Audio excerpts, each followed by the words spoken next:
What's up, everybody? Welcome to an exciting Tuesday edition of GoJo and Golic. Lots coming up your way this morning.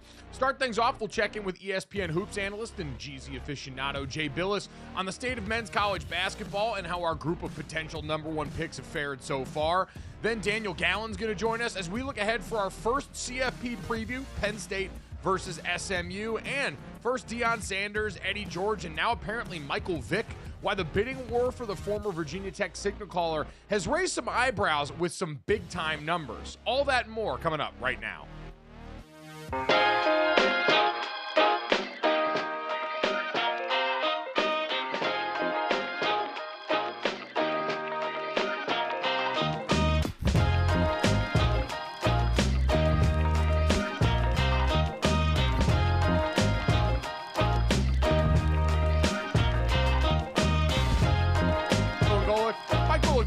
Right now, I'll explain here. We got a great show coming up for everybody. As always, make sure you download, subscribe, rate, and review us. Leave us a 5-star rating, and check us out here live Monday through Friday from 8 to 10 a.m. Eastern on the DraftKings Network. Subscribe to the GoJo and Golic YouTube channel and check us out there as well. It's going to be a fun one today here. As I mentioned, we got a great group of guests that are coming up today here. We're going to take a little bit of a look at the drama surrounding one NFL team and its star quarterback and the injury woes surrounding another, in addition to what we saw on Monday Night Football last night, the doubleheader from hell, as we are late in the season post-bye, which means everyone plays, which is sometimes more of a threat than a promise. My father, Mike Golic Sr., will join us here soon enough here, having some technical difficulties to start the day here, and that's fine. We're going to persevere. We're going to push through that, and he's going to be okay. Unfortunately, he's going to have to come back and talk about what we saw on the Monday Night Football doubleheader last night, as the Vikings and the Falcons both get wins. But man, it did not feel like there were any winners to be found last night here. For the Minnesota Vikings, who are the team in the group last night that I think were really trying to figure out where they land in the hierarchy from, this felt like a classic game, a 30-12 win against the division team in the Bears. So the familiarity that you would associate in the division here, a Bears team that we know is on another head coach here, a third offensive coordinator. Caleb Williams has struggled mightily here, and a Brian Flores-led defense wasn't going to help that. This Minnesota Vikings team looked like they knew they could roll out of bed and win this game without trying very hard. And they were right. Now, it led to some sloppy plays, certainly, Dad, and it led to some things that ultimately weren't going to allow this team going forward to be able to beat the teams on their schedules. We welcome in my father, Mike Golic Sr., who has beaten the machines and gotten here today. Dad, that's kind of the way I looked at it last night with the Vikings, is that looked like a team that knew their best effort wasn't going to be needed to win, and they showed up with much less than their best effort and still won. Oh, yeah. I mean, this was obviously a must-win to even up with Detroit. Detroit obviously beat them the first time out, and they play the last game of the season, so they're certainly in it for the division. But, yeah, they did not need their best ever to beat Chicago, who has just had their 8th straight loss. They're absolutely floundering. So while we know anything can happen in an NFL game and bad can beat good at any point, there was never really the threat here of Chicago beating Minnesota. Chicago already have O-line problems, started a rookie at left tackle. That, between getting beat and having penalties, he struggled. It was just another struggle for the Bears as they just look for something positive to end the season, and I don't think they're going to get anything positive. And Minnesota continues on the run. I mean, listen, we know what they're doing. Justin Jefferson, Jordan Addison, TJ Hawkinson. They had 19 completions between them, 7, 7, and 5 out of the 24 completions for Sam Darnold. So they're the three main guys. There's nothing stunning there. The running game was okay. They averaged under 4 yards, just under 4 yards. It was more a passing game. But listen, Minnesota is going to fight Detroit now because all of a sudden Detroit is hurt. You know, Detroit has all kind of injuries going on. So that we went from Detroit being the best to maybe Philly being the best, Minnesota maybe overtaking them in the division. So it's made it a very, very close division. Yeah, Dad, you mentioned the weird elephant in the room for last night for Minnesota, and I couldn't tell, is this just so disrespectful they were using this game as target practice or what? But the Chicago Bears, according to in terms of yards per game, are the 7th worst rush defense in the NFL. The Vikings had a 2-touchdown lead for the majority of this game, and yet it seemed like they just flat out refused to go and consistently run the rock and try and just get out of Dodge on this game, in a game where you try and get the passing game going, but Cam Robinson has a million false starts at left tackle and subverts a bunch of drives before they even get going. It was amazing to me that they didn't take the easy bait on that. Again, maybe they're trying to work on things they know they're going to need to go doing further, but man, this is an NFL football game and anything can still happen at some point. So I'm surprised they left the door open as long as they did, especially considering that Bears pass rush did have a little bit of juice at certain points. Yeah, I'm surprised they didn't run the ball more, quite honestly. Sam Darnold threw it 40 times, and they ran it 29 times. Aaron Jones led the way with 18 carries. Cam Akers had 10.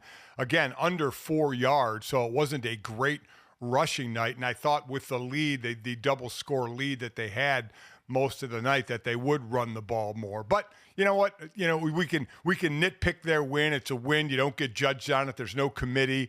They win. They move on. They have 3 games left. A tough one against Seattle, though.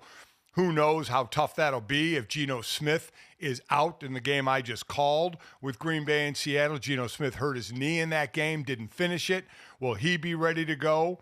And then Minnesota plays Green Bay and plays Detroit. So they on paper have 3 hard games to finish with. Again, we'll see if Geno Smith is able to go. But 3 tough games, and Detroit has Chicago, San Francisco, and then the matchup with Minnesota. So now it's a true battle for that division. Yeah, Dad, do you worry about the Vikings not having really faced that many tough teams this year? Their strength of schedule, you mentioned a committee in here. They sort of look like the Indiana of the NFC North here. A 387 opponent winning percentage here. Their losses have come to the Lions and the Rams, and so it seems like when they've been tested, that's where it's fallen short, but the rest of it has been sort of feasting on an easy schedule. And I guess that the thing I worry about, Dad, is to the point of this game, and I think this is a perfect microcosm, can it be tough to all of a sudden get up to your best against better competition at the end of the year when you've been so used to going out and handling opponents that, like the Chicago Bears, you're better at than as soon as you walk off the bus? Yeah, listen, I get what you're saying, and they'll be tested. Again, I don't know if it'll be Seattle testing them because I don't know if Geno Smith will be playing as Seattle is in a battle with the Rams for the top of the NFC West. Green Bay is playing well right now, and Detroit, and they play Detroit, which is just a mass unit. But listen, there's 3 games left. It doesn't matter who you beat. It could be a soft schedule by record, but the bottom line is you're battling for the division. You're battling for a high seed, and then you're in the playoffs, and that's what everybody is trying to do. Win your division, if not, be a wild card and get into the playoffs, and then you never know what can happen. I guess that's why I'm worrying more about the Vikings, though, because we know their ambitions are higher. The NFC North and the top 3 teams in it have been great this season in terms of distancing themselves from the rest of the league. And so I'm grading Minnesota on a different curve than just getting past. Because, on the other side of this, God, the Chicago Bears, Dad, It is going to be interesting to see what the reclamation project for Caleb Williams looks like, because this guy just looks lost out there at this point, between the intermittent protection issues here, between his own accuracy issues down this field, his playmaking ability that he's able to tap into every once in a while, but the other times it ends in shots like he took at the end of the first half. It's just all a mess, and you can understand it right now, again, because they have changed the head coach here. He's got a different voice in his ear, it seems like, every other week at offensive coordinator. Hardly anyone's going to have success in those circumstances. And so, Dad, for the Chicago Bears, you're thinking pie in the sky, like, oh, we'll go get Ben Johnson and he'll fix everything here. But clearly it's going to have to be very pointed, kind of like we talked about in Carolina, where your head coaching decisions seem to be solely made, bringing Dave Canales in, on revitalizing your young quarterback in Bryce Young. Now, you also had to bench him at one point this year. You looked like you were going to move on. And so we've seen people can have a quick trigger finger when it comes to some of these young quarterbacks, but that's going to have to be the approach with Chicago. You have mortgaged too much on Caleb Williams to not give this everything possible. And so I hear everyone who says, hey, we'll pick the best candidate. Generally, that's what I'm in favor of. But man, you know what this has got to be pointed towards. And whoever's interviewing for that job has to give you the best possible answer of, this is what I'm going to do to salvage Caleb. So for all we gave Ryan Poles the credit for getting weapons for Caleb Williams, there has to be a negative on the offensive line, right? The offensive line was bad. Caleb Williams has been sacked 58 times. And it is definitely a combination of things. If expectations were too high because Caleb played well in preseason and early in the season. So it certainly wasn't me. I did not have expectations high. But expectations got high. Say, oh, we got our guy. He can make plays. He can make things happen. But it's a long season, and you see the effect the season has. The offensive line is not good, so he's getting hit a lot. Sacked 58 times. God knows how many times he's been hit, usually triple from the sacks to the times that you have been hit. Troy Aikman, I thought, really demonstrated well last night that he gets happy feet in the pocket, which is somewhat understandable given the pressure, and he misses open receivers. He has open receivers, and he's not throwing it to them, or he's not throwing it to them in a timely fashion. They get holding calls on the offensive line because Caleb holds the ball and moves around, and the O-line's trying to, all of a sudden you're blocking a guy like you normally would, and all of a sudden the guy's breaking to the inside because your quarterback's taken off, and you grab him. So it's a combination of things. It's when Caleb Williams goes to the outside. Downfield, it's not supposed to be drawn up in the schoolyard on what your receivers do. You're supposed to have determined things you do when your quarterback scrambles. But too many times they end up with two receivers right around the same spot. And that's not supposed to happen, even on a scramble. So they have multiple issues that aren't just on the quarterback. The quarterback has had trouble, progressing because of the offensive around him and because of him as well. He's part of the blame as well. But this is an offense that certainly needs work. Again, when you're on your third offensive coordinator in the same season, I don't know how it's supposed to go well with all of the foundational errors that we talked about. I will say one positive about that game last night was at the beginning. It was nice to see the tribute. Jake Reed and Chris Carter came out with the Randy Moss jersey as the Vikings paid tribute to him before the game. Anyone who had missed it, Randy Moss was hospitalized for 6 days and is still undergoing some chemo and radiation treatment after having a cancerous mass removed from his bile duct here. So we certainly wish Randy Moss all the best. Really cool moment to see Justin Jefferson, after his first touchdown of the game, go up to the camera and shout out Randy Moss and say, "This one's for you." That team, that city, organization, all clearly wrapping their arms around Randy Moss, as has so much of the football community during this time. So we wish Randy all the best as he continues to recover and as he put it, Moss cancer, and take that opponent out the way he has taken so many others out over such a great career here. Dad, let's get to the other game of the Monday night doubleheader, which somehow was worse. It's the Falcons in the Desmond Ridder revenge game against a Las Vegas Raiders team that did not have Max Crosby. Like, this Raiders team is on its third quarterback of the season. Its best player overall was out after announcing he had to have an ankle procedure, and it did not matter. This Falcons defense, Dad, had a safety, blocked 2 kicks, or blocked 2 punts, blocked an extra points, and the Falcons still were content to make a game out of this because they just can't do anything at quarterback right now. They get a 15-9 win in this game. And Dad, I know we've talked about it and bantered it back and forth about what to do with Kirk Cousins, who did finally throw a touchdown last night, but then also came back and on basically the first play of the second half, tossed yet another interception in a streak of games that are one to forget in a career that's been great. If you're getting anything behind the scenes from Michael Penix Jr., Dad, it might be worth a look. Like, unless he's just so far gone and he's not ready for this moment at all, I can understand it. But if he's shown you anything in practice, if he's displayed an aptitude to go out there and do something here, I do feel like we're getting to the point where even with the playoffs still technically in reach, you owe the rest of your team a look, because right now Kirk Cousins is not going out there and adding value to that offense. Yeah, I think it's a tough call. Even if Penix is ready, you're still inserting a rookie into a situation where you're obviously still trying to make the playoffs, and there's looking well in practice and then transferring it to the game, and then there's the thing of going 4 years and $100 million guaranteed to a quarterback that you just signed that you're benching.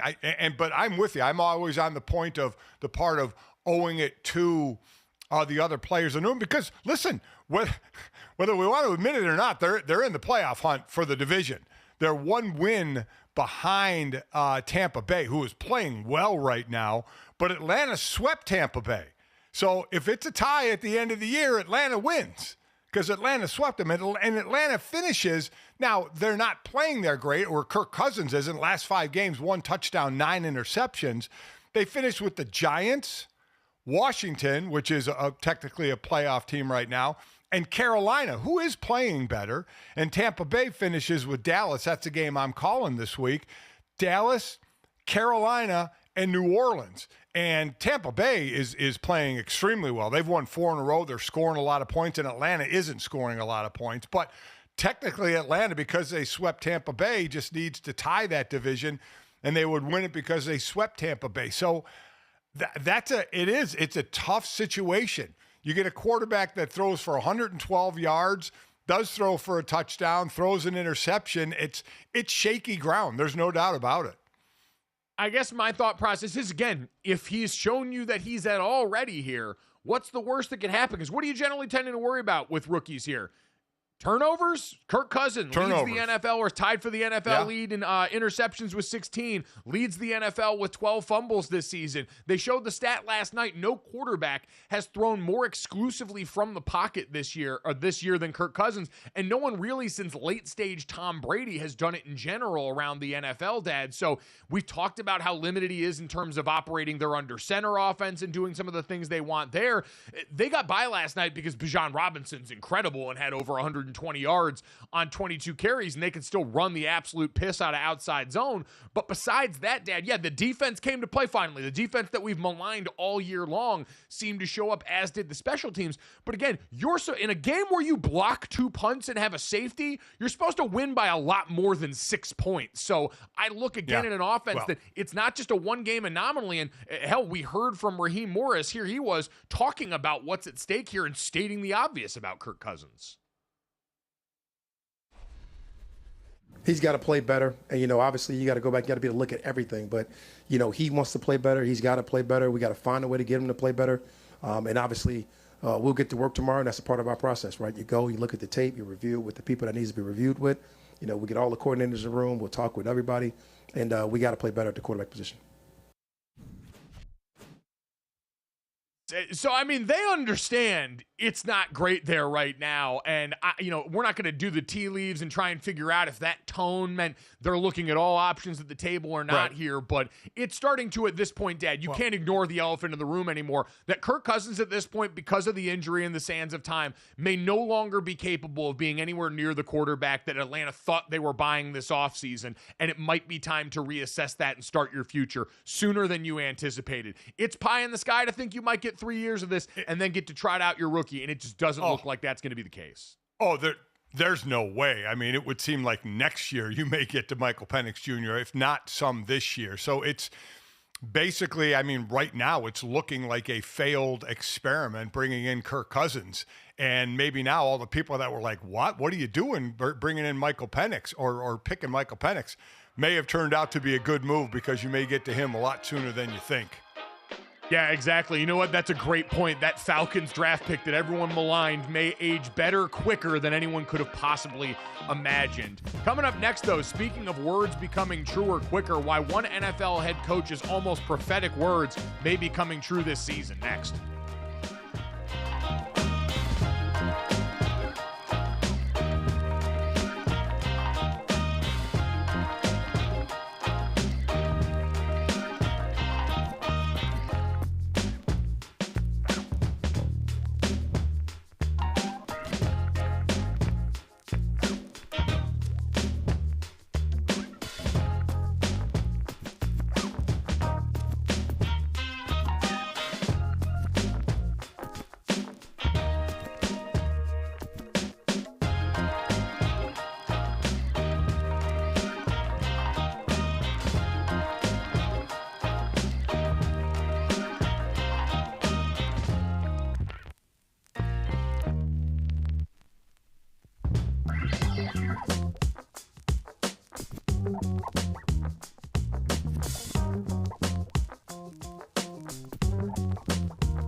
We'll get to some college football coming up in about 15 minutes here, Dad. Daniel Gallen from Lions247.com going to help us look ahead at a game that you and I will be at, helping out with the Bleacher Report pregame coverage at the college football playoff game between SMU and Penn State in Happy Valley. Again, we'll be previewing all the CFP games as we go along this week. This will be our first look today.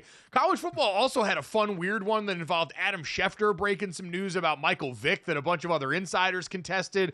It ended up with him dunking all over Doug Gottlieb, which is just an incredible bit of theater. So plenty on the college front. They're keeping us busy this week, no doubt, but Dad, looking in the NFL yesterday, and I think I saw Ben Solak post this old quote from Detroit Lions head coach Dan Campbell, really got me thinking. Because remember, after last year, the Lions win those 2 playoff games. They make a run that gets this postseason demon out of that building, but still falls short of their ultimate goals. And you heard from Dan Campbell saying he addressed the team in the locker room, and he said, the reality is we may not get back to this point. This league is cruel, unforgiving, and you cannot count year after year on the same things going the same way for you.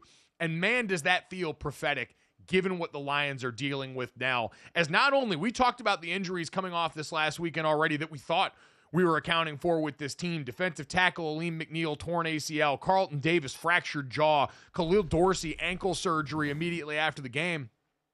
But now apparently we got the reports, Dad, that the Lions may also be without their one of their two running backs in the Sonic and Knuckles duo of David Montgomery, who's dealing with a sprained MCL that may require surgery and may shut him down for the rest of the season. He's the second leading rusher on this team behind Jahmyr Gibbs with 775 yards on 185 carries. So, Dad, you feel terrible for them because the Lions have been this great story where Dan Campbell and this group of players have helped pull this franchise up out of the ditch.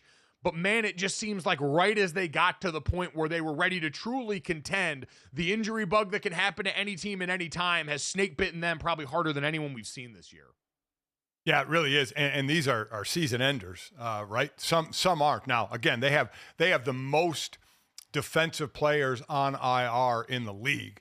Now, some may be coming back, but others are done for the year. And listen, they're in the playoffs. They're going to be in the playoffs. It's just a matter of where they're going to be seated in the playoffs. So they will be playing games, and losing Montgomery, which is the knuckles of the Sonic and Knuckles. That hurts this offense. It was providing, obviously the receivers that they have and the 1-2 punch in the backfield. It's just another, they have taken more injury jabs than basically any other team, maybe except for San Francisco as far as important positions. But San Francisco is getting players back in and out, and Detroit got a player back in Aleem McNeil and then lost him again. It's been brutal, but there's nothing. That's the thing about it. And Dan Campbell, while, is everybody loves the guy and loves the way he coaches, he's also a practical guy. It is what it is. You got to line up and play. As I mentioned, they finished with Chicago, San Francisco, and then maybe the all-important Minnesota game of what could be on that game. You got to play with who you have. And this tests depth in the NFL. This tests depth on a roster, but it also will show you there is a difference between starters and backups in the NFL. There is a difference between starters and guys that mostly play special teams in the NFL. While they're worthy enough to be on an NFL roster, there is a difference of play when you're bringing in backups to fill in positions. That's just and then especially as many as you are, just the nature of the beast. Well, and you're right. It is the nature of the beast, no doubt. And to your point, they're already in the dance, but we know their goals and aspirations were bigger than that now, Dad. And if you're the Philadelphia Eagles, this has swung the door open here on DraftKings Sportsbook. The Eagles are now tied with the Detroit Lions for the best odds to come out of the NFC. And I'd give the edge to the Eagles at this point, Dad, because of health and the timing of things. Well, and especially, right, wrong, or indifferent, whether Jalen Hurts thinks he shouldn't have had to show us the work or not, that Eagles passing offense showing up the way it did last week. Because if you're going to beat the Lions, which is how we assume this plays out, you're going to have to beat the blitz. And according to quarterback rating, Jalen Hurts is the fifth best quarterback in the NFL against the blitz this season. That was a big boost Kellen Moore brought to this offense, and they can still run the ball with Saquon Barkley. They've got two great receivers to go up against this now banged-up secondary that's going to have trouble getting home with a banged-up pass rush and all these things down the list that the Eagles don't have to deal with, because on one side they've got the running back that's up for the MVP, and on the other side they've got Jalen freaking Carter and the exciting whites on the back end. And so it just feels like, unfortunately, the timing of this, where it took the Eagles a while to get here, but man, now that they've arrived, versus the Detroit Lions, who came into this season as the hunted, showed why for so long, and now unfortunately just have too many wounds, I think, to be able to, when the stakes are that high and the teams are this good, right now get over the hump with that Eagle squad. I think the Eagles are the best team, and I think they should be favored right now. And we know all three of the, listen, let's put Minnesota in the conversation as well, right? As far as best in the NFC. They deserve to be, even though I know the schedule they played and the winning percentage of their opponents has not been great. You still have to give them their due for having the same record as Detroit. They all have their offensive prowess, right? We know the weapons Minnesota has, the weapons Detroit has, and the weapons Philadelphia has. To me, the separation is on defense. Philly has the top defense statistically in the NFL, and while they're all very good against the run, the Eagles are by far the better team against the pass than Detroit and Minnesota. And they have a wrecking ball in Jalen Carter on the defensive line, who is just ruins offensive line. So I give the edge to Philadelphia out of those three teams because of the defense. I don't put Minnesota on the same plane as Philadelphia and Detroit right now. I would look at Minnesota more grouped in with Green Bay, the other team from the NFC North that's been really in the mix and more quietly, I think, than a lot of its counterparts there. I would put them in that group with them, maybe the Rams as well, as teams who are absolutely capable of making a run right now, but do have more noticeable flaws that we've seen. I do think the Lions and the Eagles exist on their own tier right now still, Dad. All right, I'm going to give Minnesota the benefit of the doubt right now. Again, with the weapons that they have on offense, the defense, the pass defense again is definitely struggling, like Detroit's is as well, but Minnesota a little bit worse. But so I do worry about that. And then you look at the quarterbacks right now. Sam Darnold is playing great ball. Even I was guilty of saying, oh, he's going to come down. He's going to come down. He hasn't. Maybe one game or 2 games tops, but he really hasn't. He has been playing great ball. Now, you compare it with Jalen Hurts, who is throwing the ball better and running the ball, and Jared Goff, who obviously is throwing the ball incredibly well. But Sam's having himself a year. Yeah, Jared Goff is not, again, we had the MVP conversation with him for a little bit, and then Josh Allen and Lamar Jackson came in and kind of reminded us that there are still levels to this. But Jared Goff having what looks like his best year as a pro right now. And this is a guy that did help take a team to the Super Bowl. But you mentioned Sam Darnold, Dad. I brought up those numbers against the blitz. Jalen Hurts, again, 5th best against the blitz in terms of quarterback rating in the NFL. Sam Darnold's number 1. Him under fire has been incredible to watch this season. Just completely unfazed inside a pocket that has lost their best protector, Christian Darrisaw, on that left side. So lots to be impressed by with him and that rest of that NFC North that we talked about here. Dad, I want to talk about a little bit of drama in the AFC North, though, and what the future looks like for one contender here, because while we certainly have all the good stuff from Lamar Jackson that we've seen here, the Pittsburgh Steelers have already clinched their playoff spot and look like a team that people are going to debate whether or not they're a true contender here. The Browns are off in the ditch. And then there's the Bengals, though, where this past weekend, yes, they go out here and get a win, and Joe Burrow still throws for a nice day, 271 yards and 3 touchdowns. But we got the visual at the end of the game of Joe Burrow and Zach Taylor jawing a bit on the sideline. This is what Joe had to say about that after the game. I was just frustrated in the day that we had on offense. It was too sloppy. We had too many penalties, too many procedural penalties. I had too many turnovers. It was just a frustrating day on offense. So, Dad, you've been one to talk about in the past that winning in this league is hard, and after the Eagles were winning a game but moaning about the passing offense here, you had a disagreement with the way they handled that here. So how do you feel about Joe Burrow being on a team that is realistically well outside of the playoff picture enough, but still has an opportunity here? How do you feel about Joe Burrow and his assessment of the situation in similar circumstances? Well, again, he's putting it on himself as well, and it's a team that has been disappointing, right? The expectations, Philadelphia is meeting their expectations. They were on a 9-game winning streak when the supposed drama started about the lack of passing game. Cincinnati is not. Cincinnati is 6-8. Now they are on a 2-game winning streak, but they have been a disappointment. So much more was expected out of them, and they're getting it offensively. Joe Burrow leads the league in touchdown passes, leads the league in passing yards. Jamar Chase leads the league in receiving yards.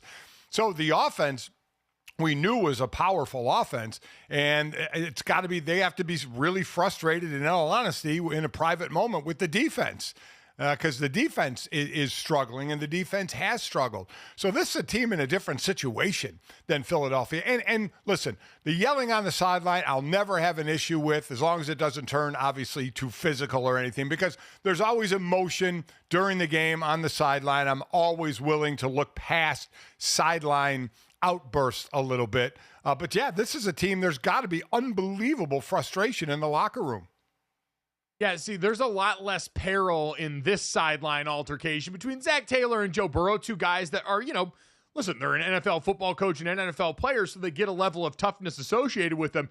But it's not like the altercation that we saw on the Eagles sideline, Dad. Did you see Nick Sirianni and Clint Hurt getting into it here? The Eagles defense. You want to talk about a dude where whatever Clint says is good in my book here. I'm not going to be pushing back. Even Big Dom came over there to kind of break that one up, sort of got out of the way halfway through here, as Clint Hurt getting in your face is not the sight that you want to see, but you're right. Nope. That's kind of the love language on sidelines. People churn through conflict in order to get to results quicker in a lot of these situations. And for Joe Burrow, like Zach Taylor, Dad, I don't think his job is in any danger. Now, Lou Anarumo after this season for the Cincinnati Bengals, you'd have to imagine there's going to have to be a change there because the arrow really, since their Super Bowl appearance season, just has not been trending in the right direction as they've cycled through different personnel and tried plenty of different things. Some of it certainly is failure in drafting. They have not done a good job around their quarterback contract of drafting and identifying young talent, especially on defense. But at some point, somebody is going to have to pay for that, and I have a feeling that's likely going to be Lou. Yeah, that's exactly right. Someone who is face forward to the public, is going to have to pay the price because, you have to look at management and drafting and free agency. I mean, they have done a poor job, right? I mean, this defense, there are so many holes on this defense that they haven't fixed since the Super Bowl year that you're right. Someone's going to have to pay the price. I don't think Zach Taylor is in any trouble either. The offense is absolutely humming and should continue to. The defense needs a lot of work. Yeah, certainly we need to get a better look ahead of them. And you're right, Dad. Well, I disagree some because the Eagles felt like they were falling below their standard of what they were supposed to do. For Joe Burrow, the gripes are a lot more apparent here. What he referenced in this game, too many turnovers, 4 turnovers in this game, 2 interceptions by him, 2 fumbles lost in this game, 14 penalties for 113 yards against the Titans team that we know has been listless this year. I think part of it is also accounting for the opponent, Dad. Will Levis, who is not going to be the quarterback for the Tennessee Titans, or I doubt anyone next year based on what we've seen here, coming in a game where, hey, you had the, Brian Callahan return game, a little bit of a revenge game for him against his old team. That was kind of the measuring stick game that the Bengals couldn't afford to look this lost in. If you are trying to show that, hey, going forward, this is a team that should swing and try and retain T. Higgins so that they can do something, because I'm sure there's going to be part of the Bengals ownership, similar to another ownership group we'll get to in Dallas, that looks at this situation and says, well, we tagged T. Higgins and we kept the whole offense together. And what did that buy us this year? We're 6-8 and look completely lost on most days and aren't competing with an incredible division with teams like like the Baltimore Ravens and the Pittsburgh Steelers. So why would we go out there and spend money on both of these receivers to retain them right now when it hasn't really helped us a ton? Yeah. I mean, they obviously need help on defense, but obviously you need to keep Jamar. T. Higgins will be an interesting story. And you did bring up just in another a story, the kind of the shift in quarterback. We thought Carolina was going to be looking for a quarterback in the draft, and we didn't really think Tennessee was. That may be flip-flop now. Tennessee looking for a quarterback in the draft, and Carolina, Bryce Young may have got a reprieve and saved his job. Yeah, that may be the wrongest I was about to take before the season when someone asked me who I would bet on having more of a revival going into this year, and I said Will Levis over Bryce Young. That's my bad. Didn't do a great job. Coming up next, we'll try and do better as Daniel Gallen joins us to look ahead at Penn State SMU next on GoJo and Golic.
Welcome back to GoJo Golic, Mike Golic Jr. and Mike Golic Sr. The first round of the college football expanded 12-team playoff gets underway this weekend. We've got home games in the postseason for the first time in the sport's history, and we're going to give you a look at each of these games in the next 4 days in the lead up to Friday's kickoff between Notre Dame and Indiana. To get us started this week and for a game that Dad and I are going to be at, we're going to kind of go for the cheat sheet here and get some information from what's going on in Happy Valley. As Daniel Gallen kind enough to join us now, you can check him out covering Penn State at 24/7 Sports and 247.com. Daniel, how you doing this morning?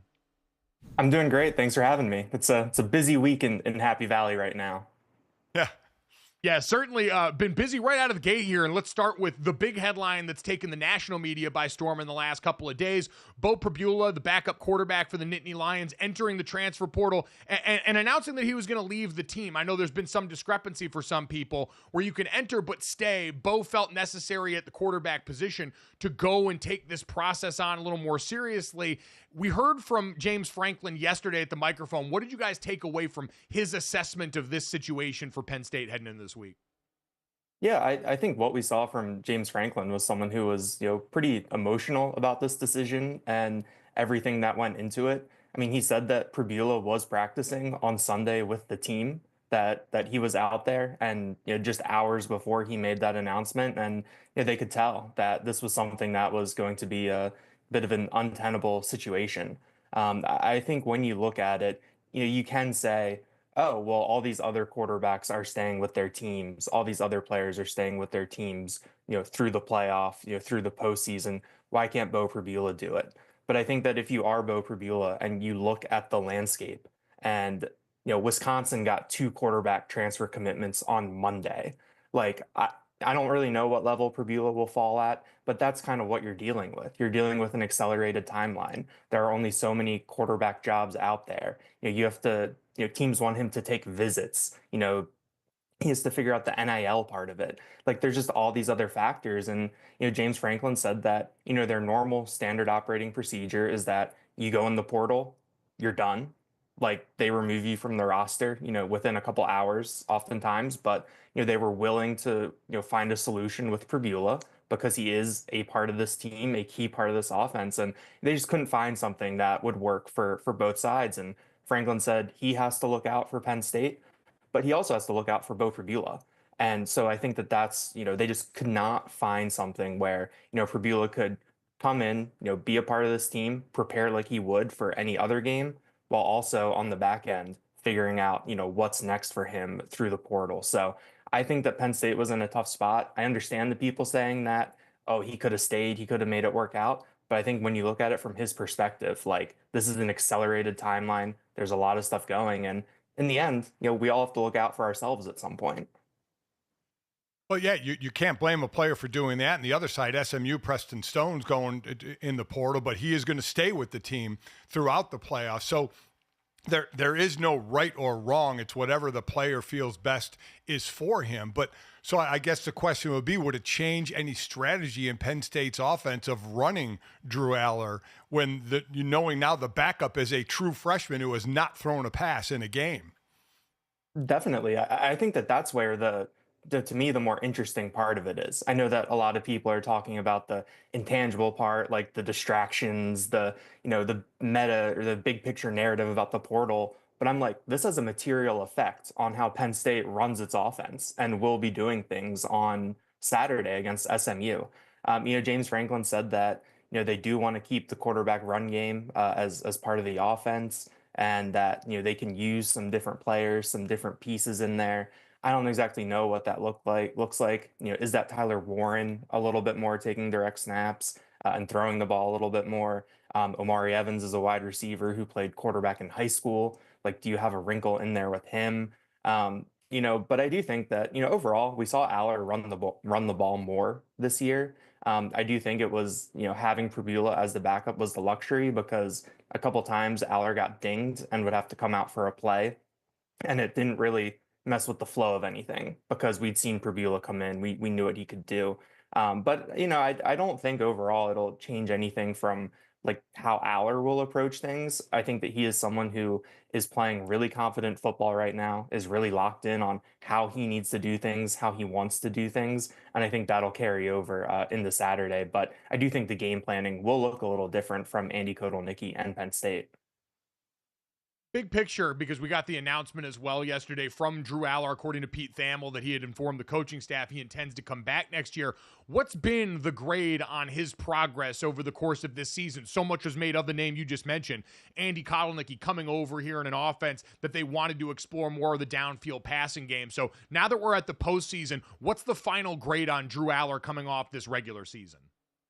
It's been really impressive. I think his completion percentage last year in his first year as a starter was under 60%, and he was up over 70% for much of the season. The only game he was under 60% was against Oregon when he was, I think, 20 of 39, and that brought his season average down below 70%.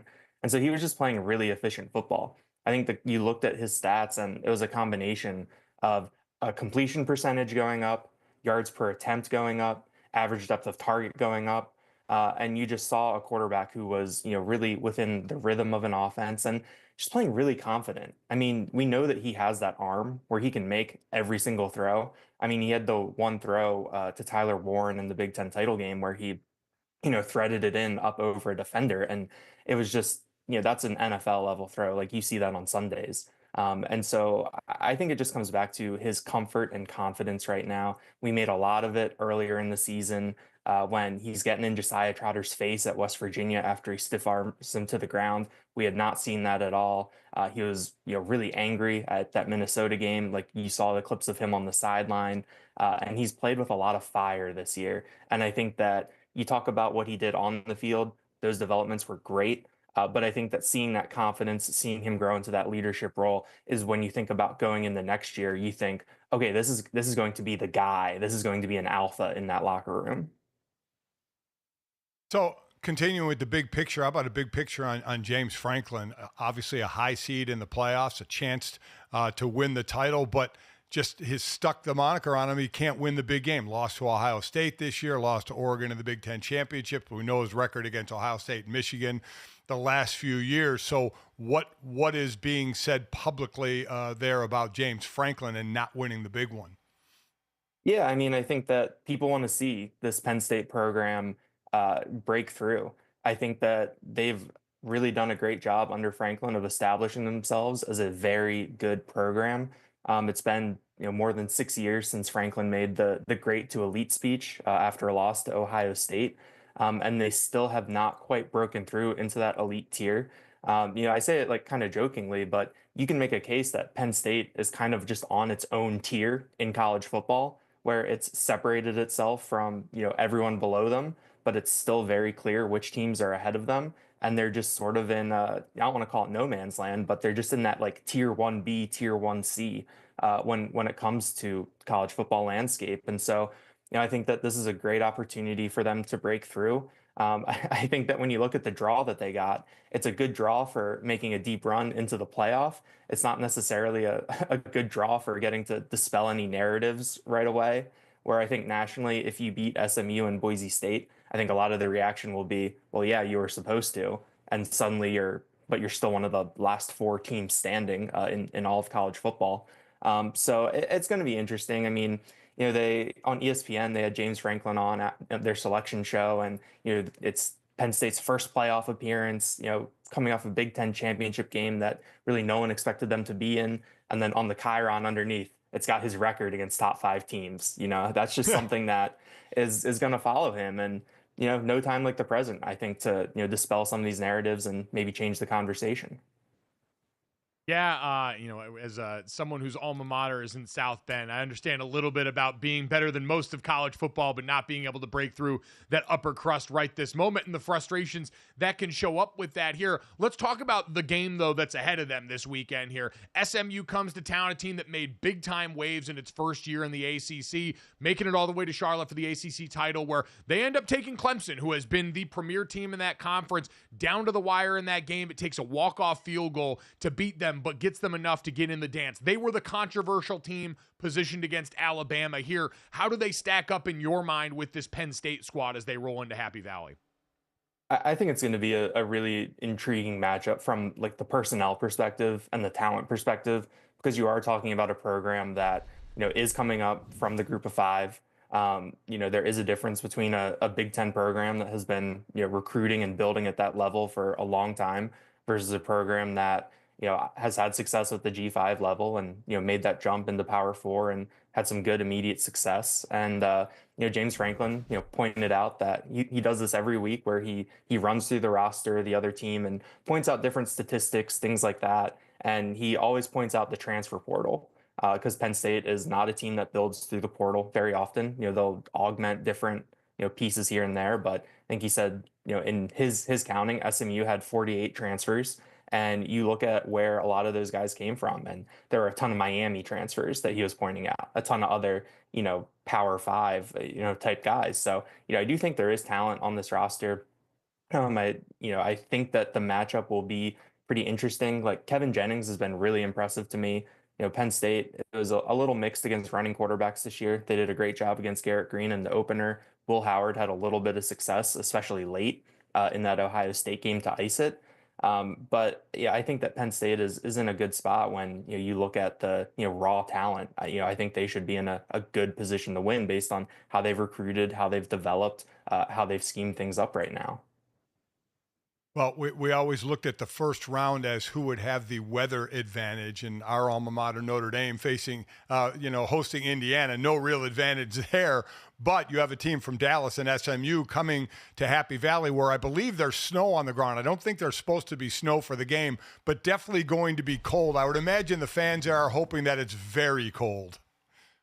Yeah, I think James Franklin has joked that he wants the whiteout in the stands, and he also wants a whiteout, in Happy Valley, in terms of the weather. I don't know how many people would be able to get into the stadium if that was the case. This isn't the easiest place to get to, but I think that that's a very real factor, and I think that's something that we're all excited to see, overall, like in all of college football. How do all these teams, from the SEC coming up to Columbus, SMU coming to Happy Valley, how does this work out? But I think that Penn State had a pretty nice run of decent weather games this year.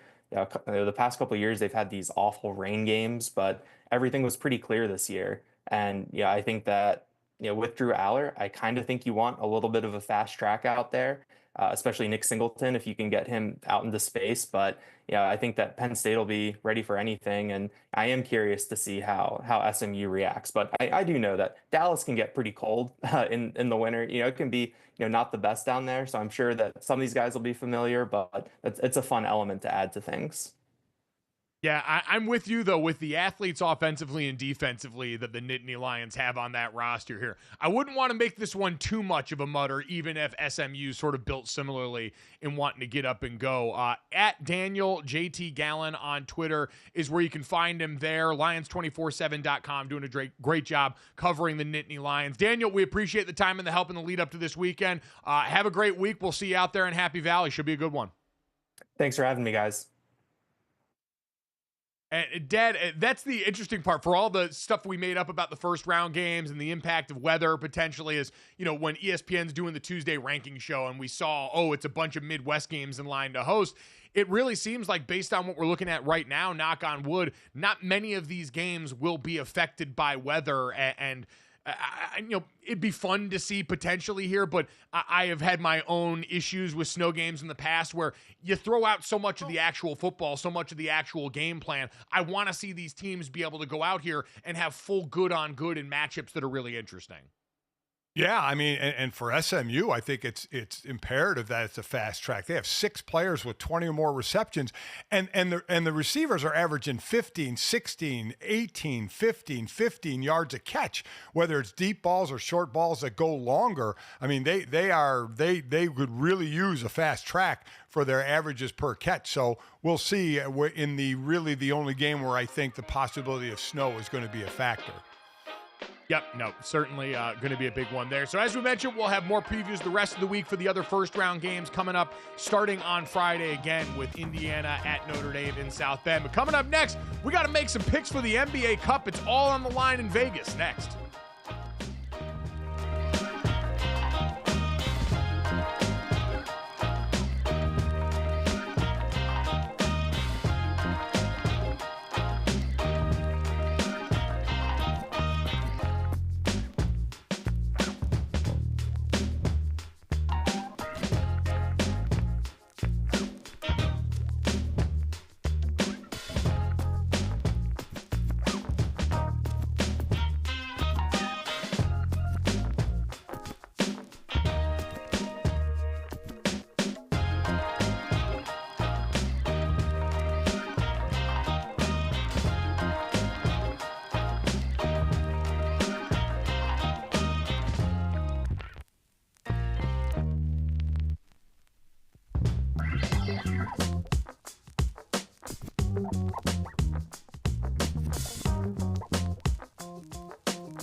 All right, we got a nice, exciting NBA Cup matchup tonight. I know everyone's bemoaned the NBA ratings here, but if you told us at the start of the NBA Cup that you'd get the Milwaukee Bucks and the Oklahoma City Thunder in the finals, I think most people would have taken that matchup here. Oklahoma City, winners of 9 of their last 10, roll into this one as 5-point favorites in this game.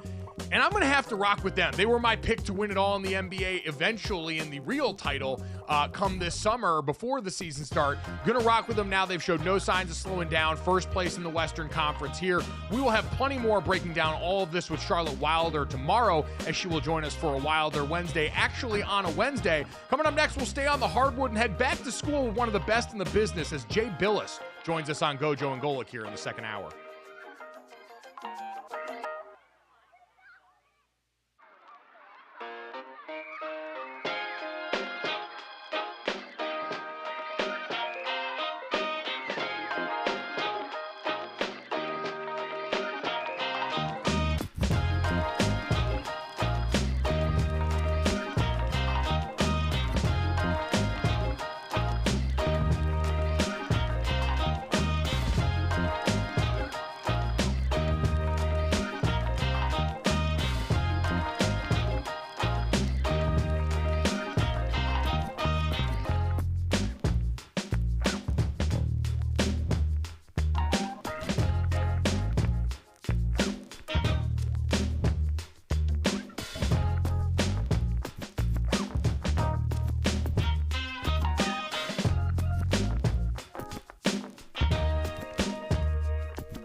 Welcome back. Hour number 2 of GoJo and Golic here. Mike Golic Jr. and Mike Golic Sr. Hoping to talk to Jay Bilas from ESPN, great college basketball analyst, one of our former teammates over there, about the current state of the men's game right now. We're getting close to that halfway mark through the season here. ESPN's got some fun games coming up here. The Jumpman Invitational, which has been awesome in the past. North Carolina against Florida on Tuesday. Oklahoma and Michigan on Wednesday. And then Jay Bilas himself going to be on the call for Purdue versus Auburn, Dad. As college basketball, the SEC has really become a basketball conference here in recent years. 7 teams in the top 25 this year, while their football counterparts have to fight to try and get 3 lost Bama in the tournament here. This is a hardwood conference. Yeah. Who knew?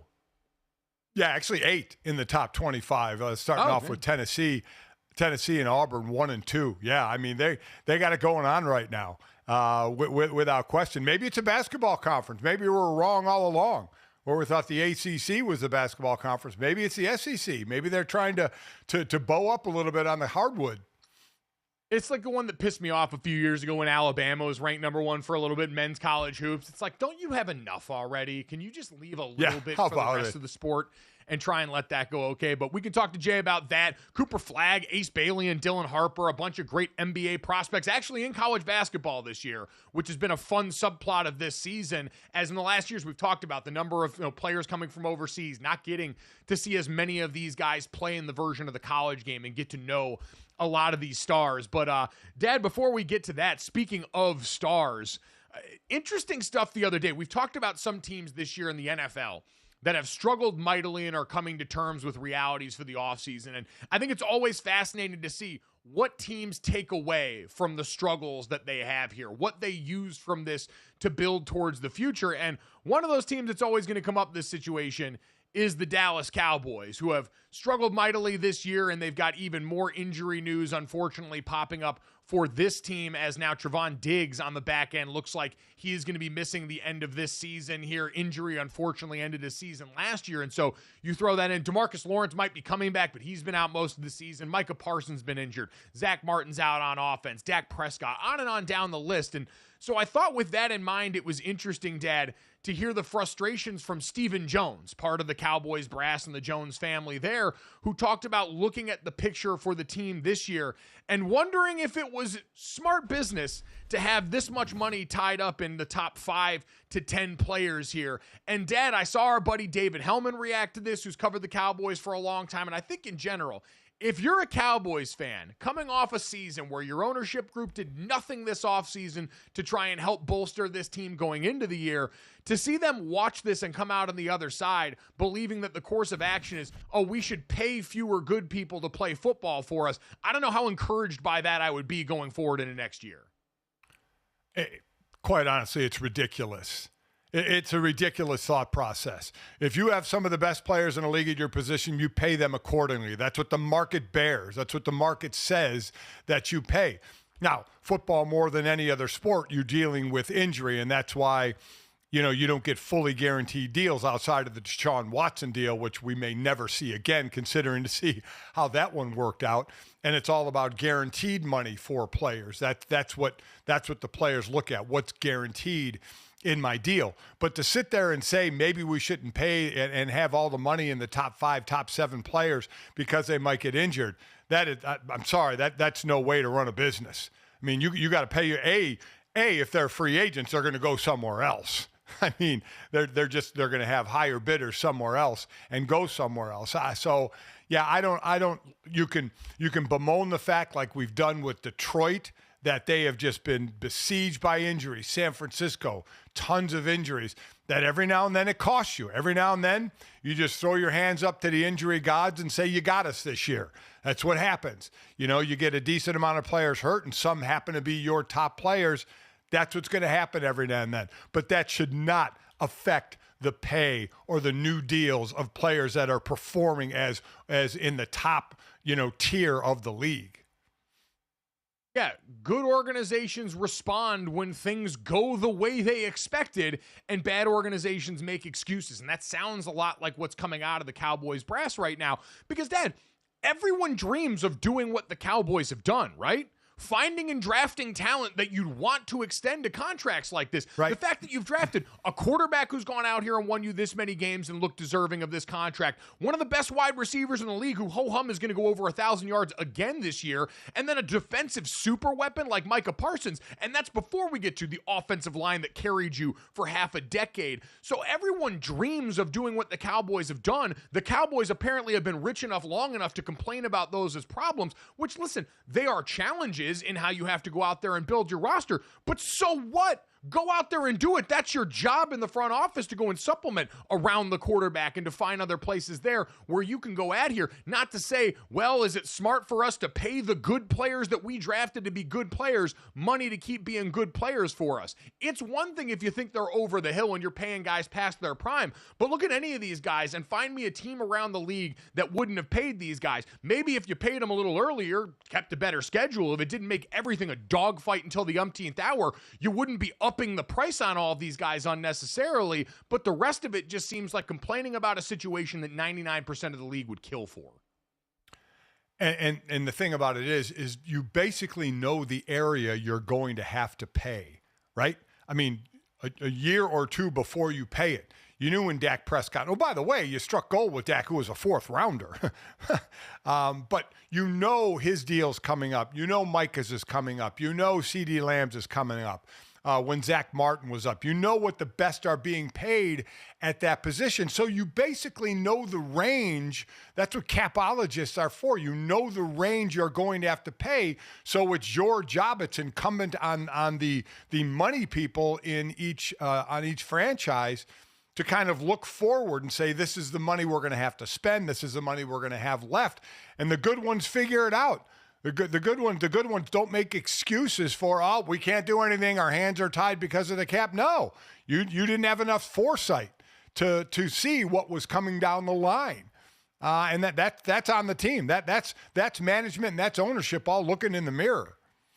Yeah, I think for the Cowboys and unfortunately for their fans who have been frustrated this by a lot longer. Like, I'm not explaining anything new to Cowboys fans that image of what's his name sitting in the stockades are, oh, your first time here. Like, yeah, no, Dallas Cowboys have been dealing with this, but Dad, to see their perfect foil in the Philadelphia Eagles, a team that always seems to be a step ahead and going out and trying to be proactive in finding solutions in different ways to keep supplementing their roster here, the Dallas Cowboys sort of go the opposite direction completely, where they are constantly, it seems to be, reacting to the market, reacting to the leaves and what Jerry Jones wants to talk about at all these different junctures. And so it makes it really difficult for this team that appears so good enough to get to the point where you win 12 games a year for 3 straight years, but unfortunately not able to hold on and sustain that success as we go forward here. As we go forward here, we are delighted to welcome in ESPN college basketball analyst Jay Bilas, who's kind enough to join us right now, bedside right now. Jay, you look cozy right now. Good morning, sir. How you doing? I'm doing great. I hope you guys are too. Doing really well. We're better now that we get to talk to you. We laid out, an exciting week coming up for college basketball on ESPN with the Jumpman Invitational, the game that you're calling on Saturday with Purdue against an Auburn team that, Jay, along with Tennessee, is kind of symbolic of what this year in college basketball has been so far. SEC dominance on the men's side here. Is it safe to say we can call the SEC a basketball conference now after they struggled to get 3 teams just into the college football playoff field? You can call the SEC the NBA. It's ridiculous. I've never seen anything quite like this. I think everybody saw the SEC ACC challenge, which people who are old enough remember Mr. T saying, "I do not accept the challenge because you are no challenge." It was 14-2. There's never been a result like that in one of those conference challenges. And if you look at the overall record of the SEC in non-conference play, it was impeccable. I was looking at the numbers the other day and trying to say, okay, who's the worst team in the league? And the team at the bottom, so we'll take out the worst and just say the team at the bottom of the non-conference standings in the Southeastern Conference is South Carolina, and they're 7-2. It's absurd how good the league is, and it's dwarfed every other league. And the funny part is, we're going to learn a lot in conference play. I mean, you're going to have to win some conference games, obviously, to make it into the tournament. But when you start comparing everybody else outside of this, you're looking at least you're looking at double-digit teams. I've said at least double-digit teams getting into the NCAA tournament. The question is it going to be 10, 11, 12, or 13? That sounds ludicrous. But I think it's going to happen. Double-digit teams, and it could be as many as 12. So why the SEC deep talent right now? What's going on? I don't know the exact answer to that because we don't have all the data from all the NIL transfer portal stuff. But the SEC, Mike, made a commitment to basketball, a decade ago, give or take, and they want to get better at it. And they did it basically from top to bottom. And every team in the league and the league office made a commitment. They upgraded their scheduling. Their coaching decisions on hires were really, really good. And obviously recruiting has gone really well. So you've seen coaches make really intelligent decisions in the portal. And take Mark Pope, for an example, at Kentucky. It's not like Mark Pope went out and got the 12 best players available. But what he did was get the 12 players that fit best together for the way that he wanted to play, and used analytics in it. He got one guy that was really high in cutting. He didn't rank as high in other areas, but he's like, we need somebody to really cut and can shoot. and that's what he got, and it's a really good role player. So they're playing really well. They're top 5 in the country, and I think they're going to stay there in the top 5, top 10. But it's a league this year where you can play. I mean, you're going to have to sort of recalibrate what a loss means this year in the SEC, because you can play really well in a game. You can play great and still lose, and you can have a performance that would have beaten 90-some% of Division I and come away with a loss. And so a 2 or 3 game losing streak in that league, in other conferences, that might signal a crisis. And in this conference, it's not going to signal anything. You're going to have to really be mentally strong to deal with results, because they don't mean the same thing. And I guess that's funny, and it just means more is their motto. But a loss doesn't mean the same thing in the SEC this year, because of the quality of performance that a loss may signal. Okay, only a couple minutes left here, but wanted to look at what a couple of early losses mean for the defending champions in the UConn Huskies. They're down at 11th in the latest AP poll. We saw some frustration early on from Danny Hurley over calls from the Maui Invitational, but what's your assessment of this team as they try and go back for another title defense? Well, first of all, I was a little worried about Danny. Like when you have difficulties and you're yelling at referees and falling on the floor wearing a Hawaiian shirt, that may signal something deeper. That's usually a calming thing when you have a lei around your neck and you kind of lose it on the officials. I think this is a different year for UConn. They're still going to be there at the end, but this is more of a process year.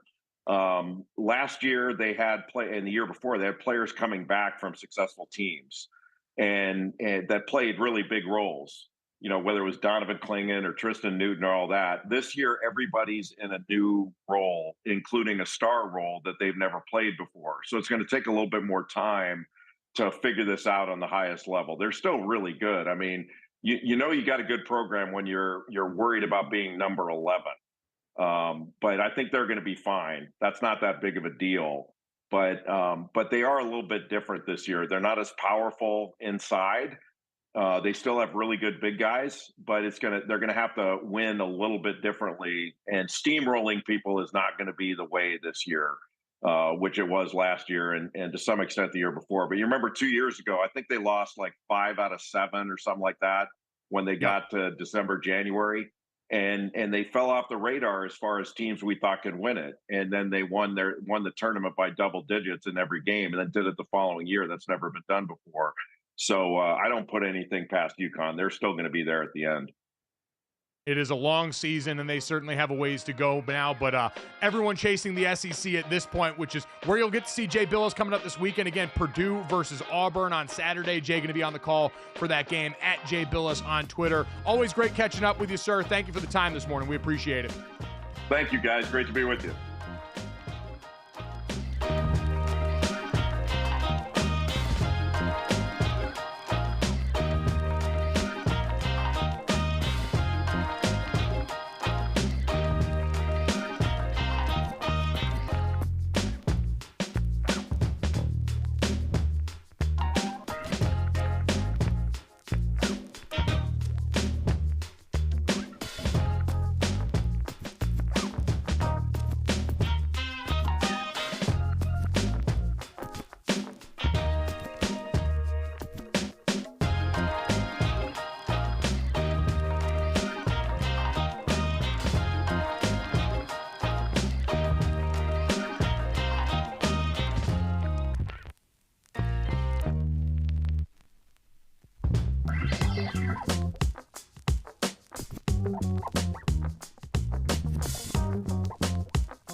Our thanks to Jay Bilas for stopping by and previewing a little college hoops coming up the rest of the way with us here in that last segment here. You can check that out wherever you get the podcast here. Mike Golic Jr., Mike Golic Sr., and we will get to some really interesting headlines surrounding Michael Vick and the world of college football, which seems amazing, Dad, that we could somehow get weirder or more headline grabby than what we just went through with Bill Belichick taking the North Carolina job. And did you see, oh, by the way, as if Bill Belichick hasn't tortured the Jets enough, Diana Rossini at The Athletic, our friend of the program, pointed out and reported a couple days ago that apparently the Jets were informed a couple weeks ago that there was interest in their organization from none other than Bill Belichick here. Bill Belichick's inner circle had apparently conducted informal conversations with the team, testing the waters.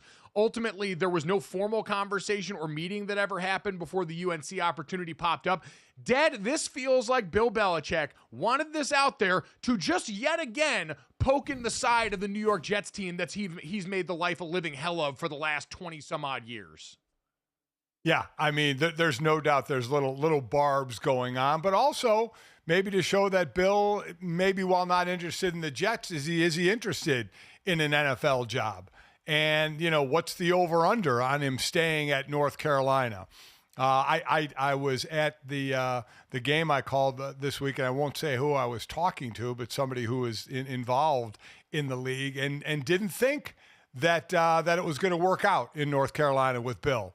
Whether Bill not wanting to stay in college or Bill going back to the NFL, that it was not going to be a long-term thing. Yeah, well, I mean, remember, Bill Belichick's buyout at North Carolina drops to $1 million after just 6 months on the job. June of 2025, it goes from $10 million down to $1 million, which is in no way prohibitive from him wanting to go back. And so, yeah, Dad, it's one of those things that's tough because he can say whatever he wants. The words on the paper are always what matters in any contract situation, and having that out in there does seem to lend it to, hey, he at least wants the option, and how long will he stick around here if all of a sudden it's not what he thinks he signs up for? I do think, Dad, I've been asked by a lot of people about this. I think it'll come in with a high floor right away, right? Bill Belichick essentially ran a college program in the NFL, doing what he did in the Patriot way for so many years. He's going to know how to operate that. He's going to know how to operate the money part. The thing that's going to be totally different is just rampant, constant free agency being the sort of thing that no one's yet grappled with in a way they feel like they have control over. Well, it can be a higher ceiling to start because of the transfer portal, right? He's not just relying on 18-year-olds coming in and having to develop them, while now that will still be part of the program. Did you see his first signee was a transfer center? So taking care of that O-line is to start out his transfer portal moves. But that's why any coach can start out well, whether it's a first-time head coach or whether it's an old coach coming back or coming to college. Because of the portal, you can start out with a team right away, and then it really falls on the coach. We saw Deion Sanders bring in, 85 portal guys, and it started out well, but then completely fell apart his first year. There are positives to bringing in top portal guys and negatives. The positives is you have a top guy. The negatives is if you have a lot of them, you have to have them try and get chemistry in a very short period of time. And if it doesn't happen, then guys hit the portal again. And it's continuously moving, continuous revolving door. If you want to see the precursor to the transfer portal, I invite anyone to look at the Patriots' late-season roster transactions during the Belichick era and just how many players on the back end of that roster were constantly being brought up and brought down and signed and re-signed and moved around here based on what they needed during that week. I'm just saying, the guy's coming in, I think, a little more capable of handling some of this than most have given credit for. He knows how to set the table, knows what he wants to do as a head coach, and so I think that does give you a chance. And, Dad, it's already got the ACC changing right now. Dave Clawson announced that he's going to be stepping down as the head coach at Wake Forest after a number of years, go to a more administrative role there. Dabo Swinney just took his first ever portal transfer in the NIL portal era. So everyone changing right now because Big Bad Bill has come into town in college football. Speaking of changes here, let's get to the Mike Vick headline here. That was fascinating yesterday as we got the report in the tweet from Adam Schefter, ESPN NFL insider, that Sacramento State has met with former NFL star Mike Vick about the open head coaching position, as reported on Monday here. Their president, Luke Wood, told ESPN he has expressed interest in the position, and yes, I did meet with him about his interest in Sac State and our athletic rise And he said, quote, "As you can imagine, given the success of our athletics program, that our football head coach job is an attractive role." Now, this is interesting, Dad. And with Adam Schefter, the tweet in mind here also mentioned $50 million in NIL raised by Sacramento State boosters. And that was what a lot of people took umbrage with, one in particular in Doug Gottlieb, who found out that Adam Schefter is not new to this. He is true to this, and dunked him across and off the backboard and shattered that thing. But, Dad, it did prompt a lot of, and I think clarification from a lot of people around college football, that it makes it sound like $50 million in an NIL pool for right here, right now. Sacramento State is in the process of trying to move to D1, trying to get involved with the new Pac-12. And a lot of this money will be money spread out over a number of years. I've seen reported between, this pool for between 5 to 10 years for them to spend, and does seem contingent on them making that move to D1, them making the move into the new Pac-12 here. But still a lot of big time headlines. And certainly this Michael Vick move, Dad, would fit right into that. If you're a school that's trying to make yourself attractive enough to get chose by this reimagined version of one of the old Power 5 conferences here, having a name like Michael Vick at head coach would create the appropriate amount of buzz that might get you picked in a situation like this.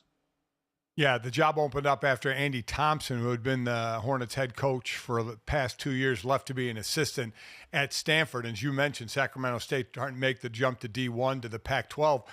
And listen, it's risk reward, right? You're taking a hell of a name and putting him as the face of your team, but you're taking a hell of a name and putting him as the face of your team who has never coached before. He's an analyst for Fox. He has not coached. So, we see other players jumping in. We just talked yesterday about Teddy Bridgewater, is coaching a monster high school program in Miami. It was his first year there. They won the state title. You got to believe Teddy Bridgewater has aspirations of possibly moving up the ladder. Michael Vick starting out as a never coached to being the head coach of a team that's going to be in D1. There is certainly a wow factor, but a kind of hold your breath factor as well of how is this going to go for someone who's never done it. Yeah, but we've seen, you mentioned this non-traditional path is becoming something that's a little more well-worn, and Deion being one of the first guys to do it, and certainly drawing as much attention as Deion has because of the success that he's had, first at Jackson State and now at Colorado, but also because of his personality, his brand of showmanship, I do think has made it more interesting for other former players to try and do what honestly had been more common in basketball, Dad. We had seen instances even in the NBA of point guards walking off the court as players and walking immediately into big-time coaching roles in that league here. And now for these colleges, for some smaller programs, there always is going to be a financial and attention component to this. And having names associated like this, you mentioned the Norfolk State interview for Michael Vick as well, which makes more sense given where he went to college, that area in general.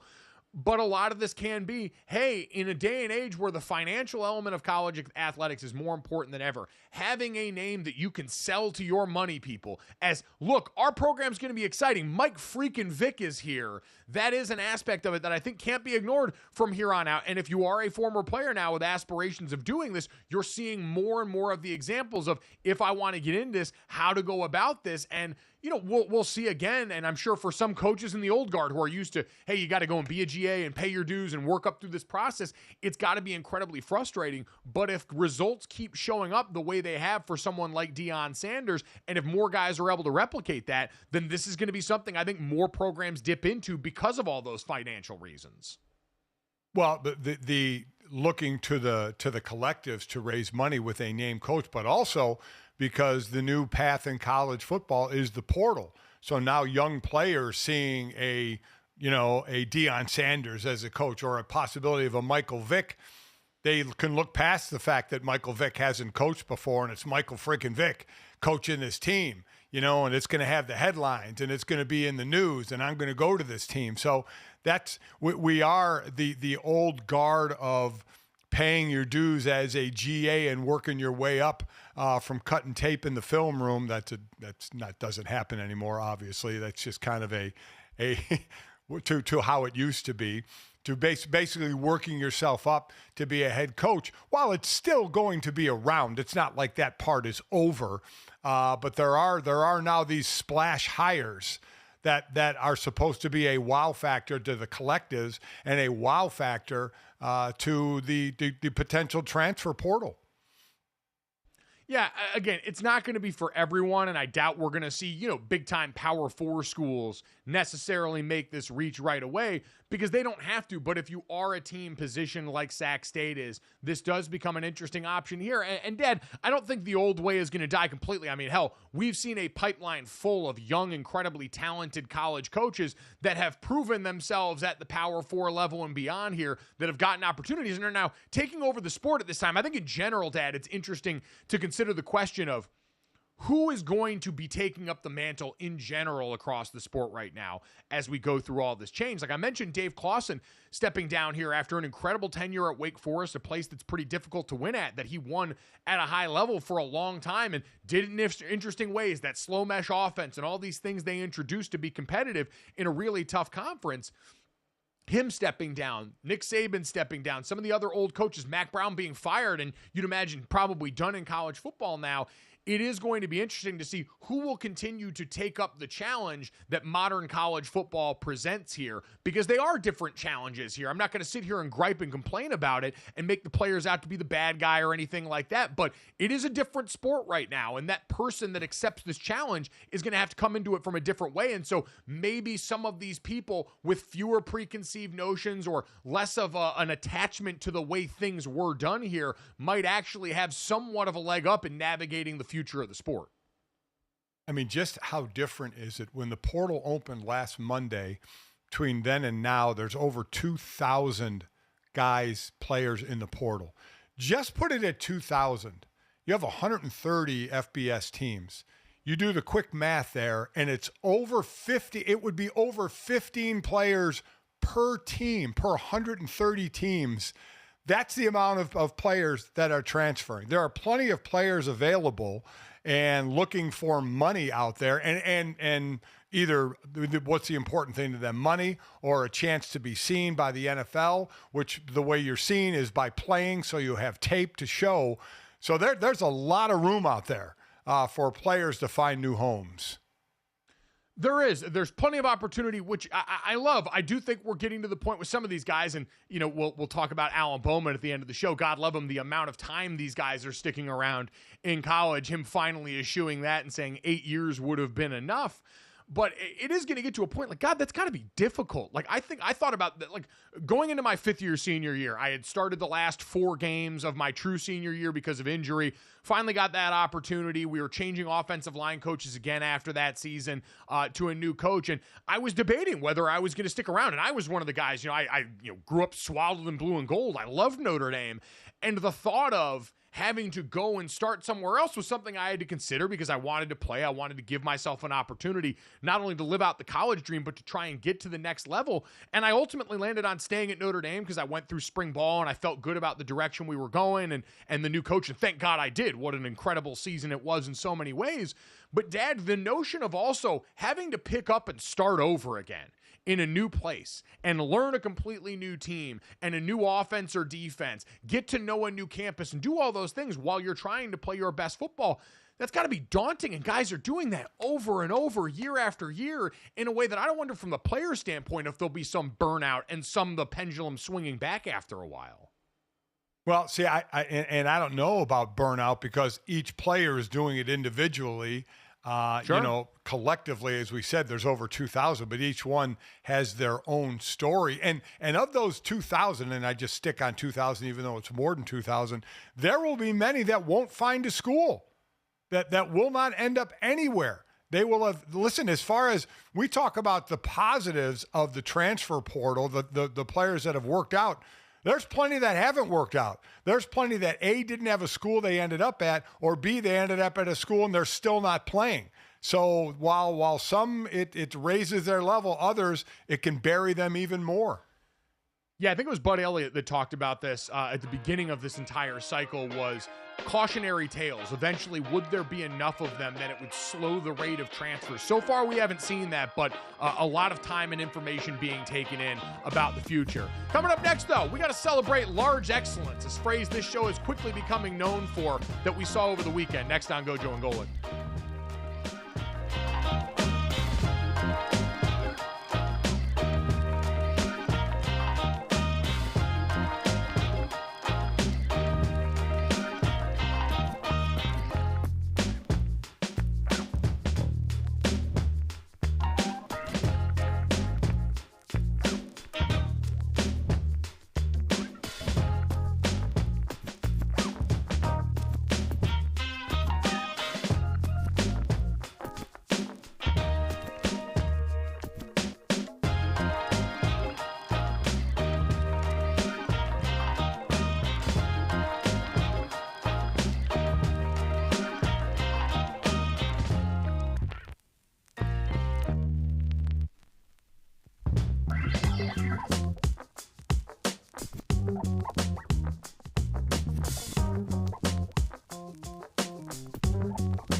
Dad, we talk about large excellence a lot, big people doing great things on this show, and it was a hell of a weekend for that. We talked with Marshall Newhouse yesterday about, guys like Dan Skipper catching touchdowns for the Detroit Lions, but we had a big one over the weekend, too. I did not realize, now this is courtesy of the Bama NFL on Twitter, so we haven't fact-checked it beyond that. Take it for what you will.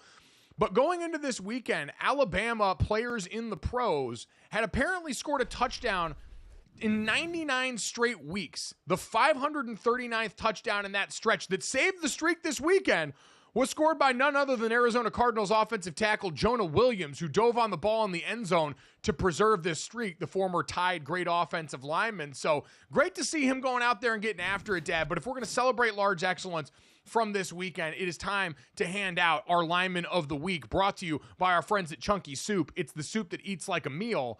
And that has to go to the Army offensive line. Now, I understand, tough week for Army, losing a game to a Navy team that was ranked well below you. The Navy offensive line, in some ways, even outplaying their counterparts here. But the Army offensive line this weekend, Dad, became the first team in the group of 5 to take home the Joe Moore Award, the offensive line award that goes to the entire unit, the best unit in college football that's previously been given out to the Alabamas, the Iowas, the Notre Dames, the Oklahomas of the world. And this Army squad going out there and getting it done over the course of this entire season, not just one game.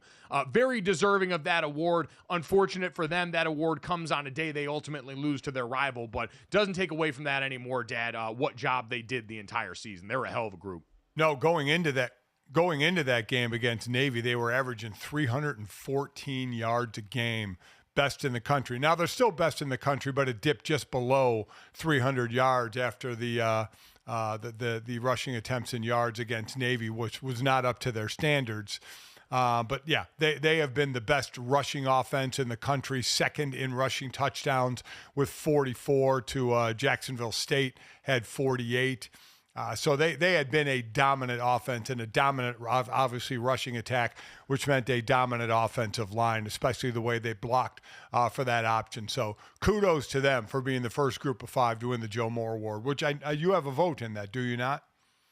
Yes. I do. Been fortunate to work on the committee for that for a while. It's one of my favorite things to do every year. You sit around with a bunch of other offensive linemen and watch film and grind it out to try and find the best group in the country. And Army more than deserved that one. Ass kickers all year long. But man, the script got flipped this weekend, Dad. Especially, we talked about Bryson Daly going into this game and the job that he had done, a guy that many people thought should have been more higher up on the Heisman voting list here. Blake Horvath, who we had on the show here before the Notre Dame Navy game, ends up becoming the star of the show. 204 rushing yards, 2 touchdowns, and 107 passing yards and 2 touchdowns through the air. He was sensational for a Navy team that really, I think, surprised Army with their physicality and fight after a season that included 3 losses in the regular season. Yeah, I was surprised. Navy was undefeated. They were both undefeated when they played Notre Dame. And for Army, it was still their only loss of the season, ended up beating Tulane for the conference championship. Navy kind of took a dip after Notre Dame beat them. They lost 2 more times. As you mentioned, had 3 losses going into the game against Army. Army was favored. We both picked Army to not only win, but cover. But kudos to Navy. As you mentioned, Blake Horvath, what he did running the ball. They rushed for 277 yards on 43 carries. That's what we expected Army to do, but it was Navy. So again, Navy getting the win 31-13 in that is just an incredible showcase game. Yeah, awesome rivalry, great uniforms, the pageantry. Was all what we've come to expect from the Army-Navy game over the weekend. Dad, the rest of college football, what we've come to expect seems to be rapidly changing around the sport. And one of the things that might start to become a trend now is coaches dipping some of their money back into the NIL pool. People had wondered for years now, leading up to players getting paid, what it would look like, where the money would come from if most of these athletic departments we hear about all the time are operating from a deficit.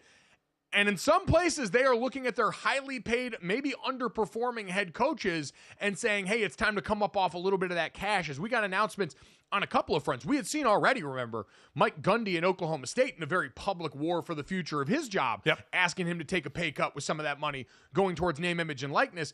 And now we get the announcement over the last couple of days that Florida State announced Mike Norvell agreed to restructure his contract in a way that includes a $4.5 million contribution to help the launch of the Vision of Excellence initiative for money going to NIL with players around that roster. And then Brian Kelly and his wife Packy announced they're kicking off the Kelly Family $1 Million Challenge, where they're going to match a donation to LSU's NIL effort up to $1 million with a gift to the Tiger Athletic Foundation's 80s Excellence Fund. So, Dad, multiple schools now where one coach, at least it appears on the outward side, and Brian Kelly, by his own, desire, contributing money to the NIL fund. But then the other side of Florida State, after an objectively terrible year for them, telling their coach, hey, no, we're going to go ahead and take some of this money and put it towards the players we need to make this thing better. You wonder how much more common this is going to be, Dad. We had seen bloated coaching salaries across the sport take advantage of the leverage that so many of these Jimmy Sexton clients had had as jobs would open up and they would use one against another, get these big 10-year contracts. It is rapidly changing, and the schools have shown you, hey, if the performance isn't up to par and we think you're the problem here, we're going to lighten your wallet, or else we'll find someone else to do this and just get our money going towards the players that ultimately impact winning more.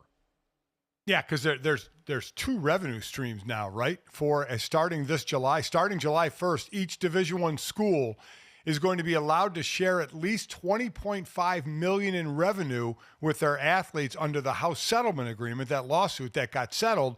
Plus, there's still the NIL. Where the players can make money. So there's revenue sharing within the school and NIL away from the school. So the players continue to find new money streams. And you're right, as far as the coaches, especially underachieving. Now, Mike Norvell is set to make $9.5 million next year, and he gets an incremental raise each year till 2031. So, and you could say the team, after many thought getting screwed out of the playoffs last year, really had obviously a horrible year this year. But yes, this may start a trend of at least three coaches now, in Gundy, Norvell, and Kelly, all giving to the school, giving to the collectives. Yeah, it makes sense in the relative where the money was to come from in this process. It was the coaching salaries here. And in a day and age, Dad, where now, all right, the players have always been the ones on the field. It's always still a Jimmy's and Joe's. Listen to any great coach worth their salt, and they'll tell you, I win because I've got great players. We have now got a more concrete way of going out and acquiring great players, and it requires money. And on the other side of this, for college coaches, we've also talked about and wondered, would the now emergence of the GM role in college sports, where these people are being as associated with the recruiting wins as the head coaches that used to get the credit for all of this, now with GMs being highly paid and incredibly valuable parts of organizations that are taking on more of that NFL structure, we wondered if that would, Dad, take a hit into the way that coaching salaries continued to go. And this will be interesting in light of what we talked about, because it's no doubt a more difficult job in many ways for college head coaches now.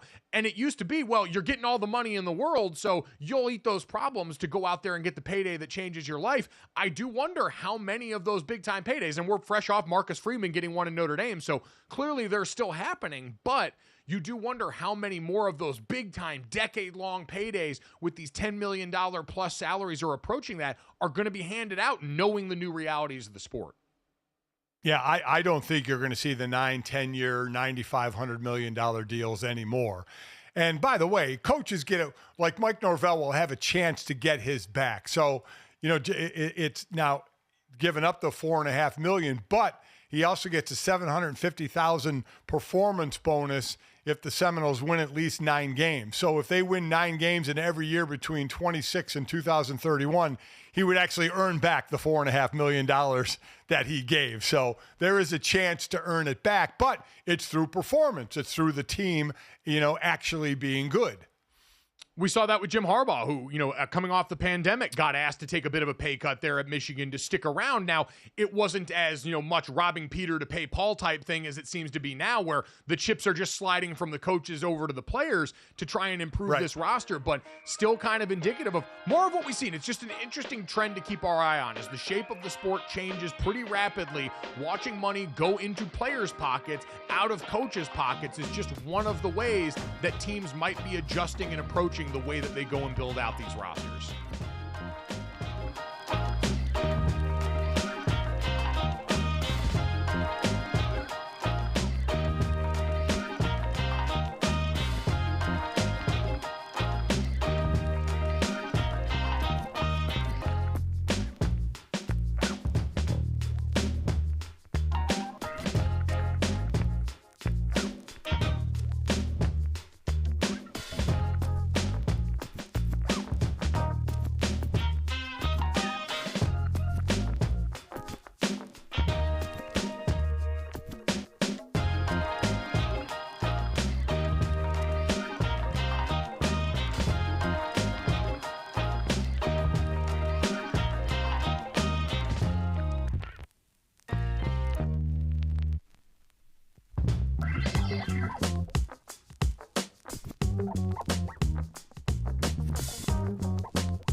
All right, time to finish off the show the way we always do. This, that, and the third. 3 quick stories to send you into the rest of the day. Make sure you download, subscribe, rate, and review the show. Leave us a 5-star rating, and check us out here live Monday through Friday from 8 to 10 a.m. Eastern on the DraftKings Network. Subscribe to our YouTube channel, GoJo and Golic on YouTube, and hit the bell so you know when we're going live at 8 a.m. every day.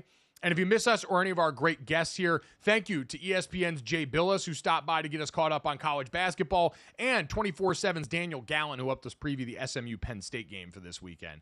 You can check out those conversations wherever you get our podcast or right here as soon as we get done on the YouTube channel. And Dad, who doesn't love to start with this? An emergency goaltending story from hockey here. The emergency goalie, backup goalie for the Ottawa Senators was seen running on the side of the highway to try and get to the arena here. Now, the Ottawa Senators, unfortunately, Anton Forsberg was hurt. They had a 5:50 game coming up against the Pittsburgh Penguins. And so the emergency goalie was forced to try and run there. Zach Dietz, a 22-year-old goaltender with the University of Ottawa GGs, was seen running towards the rink with his equipment on the side of the highway as him and his girlfriend were trying to make it there. Apparently, they've got 3 backup goaltenders. All of them play for the GGs, and the other 2 had exams, so it was this guy's turn, and he went above and beyond to get there. Now, he didn't end up having to play any minutes since he is the emergency backup goaltender here. But, Dad, I felt like they should have done something for Buddy here after the showcase of effort. You don't got to coach heart and hustle with this dude, clearly. So So yeah, he found out at 5:50 that he was going to be the E-Bug, the emergency backup goalie. His girlfriend, who plays on the Ottawa women's team, and she's obviously a big hockey fan as well.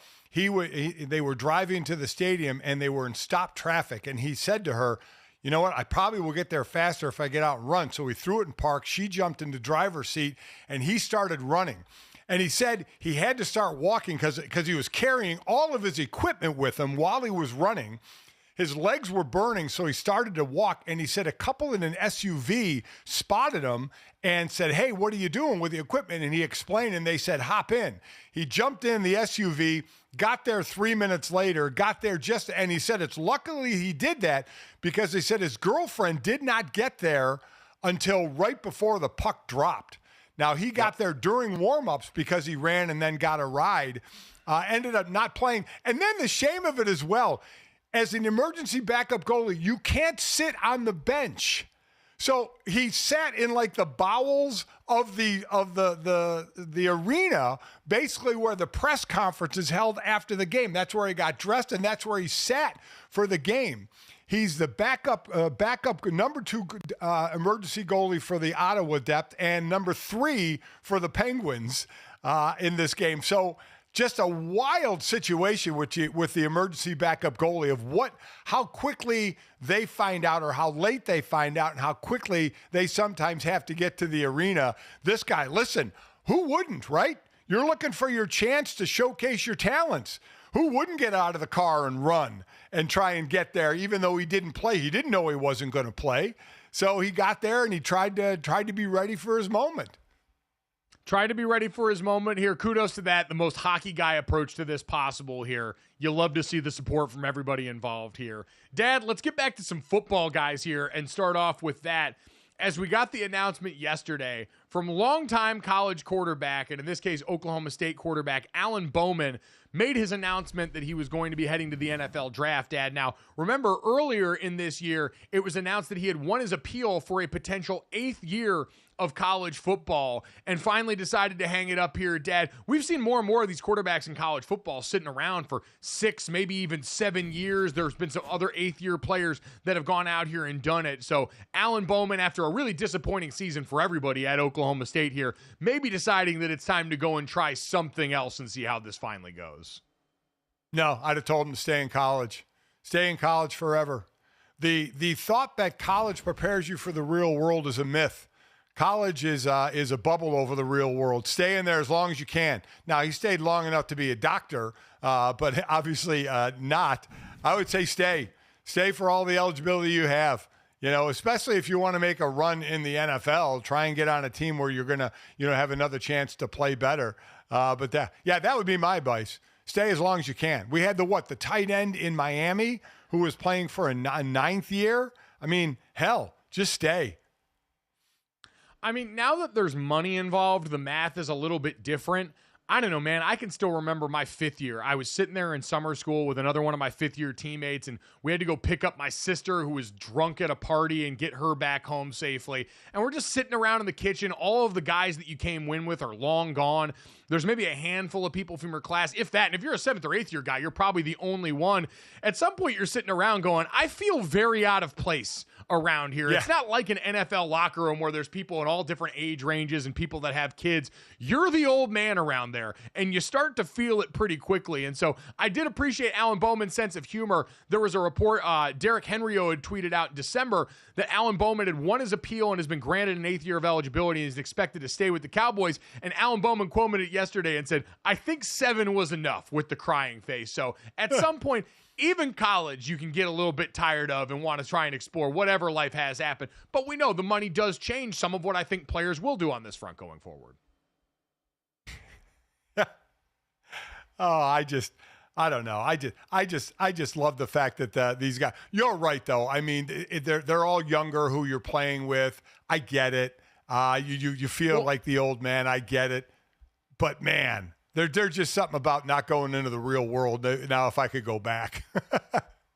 Yeah, no, prolonging adolescence is one of the most common uses of sports here, but Alan Bowman not putting that off any longer. We won't put off this very difficult conversation any longer as we move on to the third here, Dad.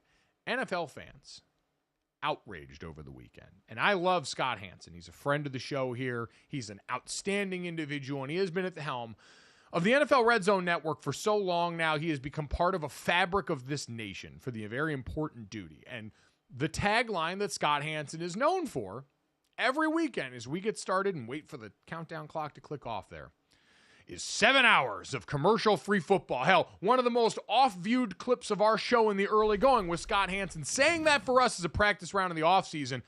Come to find out that is not true. In the Week 15 broadcast of the NFL, we had commercials make their way into the NFL Red Zone channel there. Most of the ads, Dad, came in the split screen form, but they were still visible. And I thought it was a mistake. I thought they had stayed on one of the games for too long here. An NFL media spokesperson, though, confirmed to Sportico that the Red Zone Sunday broadcast ran test ads for league partners, including Gatorade, Verizon, Visa, and Lowe's. So, Dad, they were floating up the trial balloon here. And if NFL fans aren't careful, we may lose the last bastion of freedom in our Sunday viewing. I did. I'm with you. I thought it was a mistake that sometimes they just stay in a split screen on a game too long. It goes to commercial, and then normally, they cut out of the commercial, but they didn't. They kept it going. And I'm like, this is weird. The NFL said it doesn't have any plans to run the test again. It says, should the league opt to implement ads on a permanent basis, it wouldn't happen until the start of the 2025 season. But man, poor Scott Hanson wouldn't be able to throw his tagline out there anymore because this was a test. I get him still obviously using the tagline, but I'm sure we weren't alone. I'm sure there were plenty of people because we have seen before where it has quickly gone to a commercial and then gone again. But boy, oh boy, that would certainly change Red Zone forever. Yeah, and listen, it's not Scott Hanson's fault. He didn't ask for any of this year. No. This man's just the shepherd for the game and the touchdowns that we enjoy on the weekends. But, Dad, listen, while it's probably inevitable because everything popular will surely be monetized as much as it can, especially around the NFL. We know the way that these people think. But, man, this would be sad to lose this as a part of our viewing experience. The Red Zone channel has been such a beacon in the night. Now to have that corrupted by the advertisements like everything else would suck. Money stream, baby. It's all about a money stream. The owners, what more money can they put in their pocket? Everybody who can pocket money. And I wonder if they continue to do it, if they would do it in the split screen. So you're always seeing a game, but then seeing a commercial, right? Because it was only in split screen. So I wonder if they do opt to go down this road, if they would continue to do it in a split screen. European football fans have to be laughing at American football fans at how little action we will take as recourse for slights against our clubs here. If you want to pay someone, pay us, advertisers. GoJo and Golic. Check it out. Download, subscribe, rate, review. Thanks so much. We'll talk to you tomorrow.